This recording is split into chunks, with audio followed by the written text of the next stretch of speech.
At a department meeting in September, Baker and Sandoval pleaded with colleagues for ideas. Was there anything they hadn't tried? Anything at all? That's when another detective wondered if the perpetrators had Googled their address before heading there. Perhaps Google had a record of that search. Guys, travel with me to whilst I tell you how 3 teens almost got away with murder. Then the police found them using Google search. It was like a door they had never noticed suddenly flung open. They called Sonendeka and the senior deputy district attorney, Kathy Henson. Neither had heard of Google turning over a list of people who had searched for specific term. In fact, it had been done in 2017 fraud investigation in Minnesota after a series of bombing in Austin in 2018, and in 2019 trafficking case in Wisconsin and a theft case in North Carolina the following year. Federal investigators also used the reverse key search warrant to investigate an associate of R. Kelly who attempted to intimidate a witness in the musician's racketeering and sexual exploitation trial. So largely unaware of these precedents, Hansel and Sandoval drafted their warrants from scratch, requesting names, birth dates, and physical addresses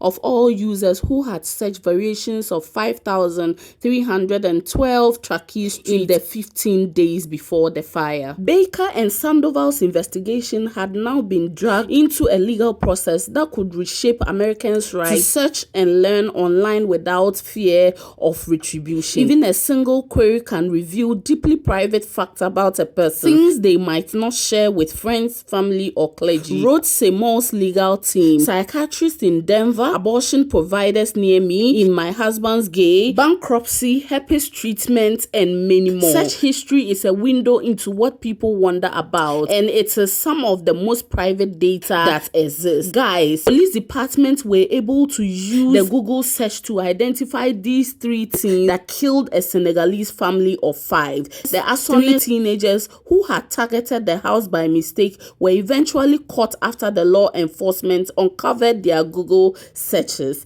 In the story, Vasudeva raises urgent questions about privacy, surveillance, and our digital footprints. Guys, be careful of whatever you search on social media. Be careful of whatever you search on Google. Whatever you are searching, make sure that it's of meaning and it adds value to your life. For these 3 teenagers, they ended up going to the juvenile court because there were a lot of things they uncovered using the Google search about these 3 teenagers. To read more, kindly go to Long Read for more stories. You'll find more interesting stories over there whilst we continue to shop. So it was a long day at WA and I had to shop for some basic things I needed to keep my space.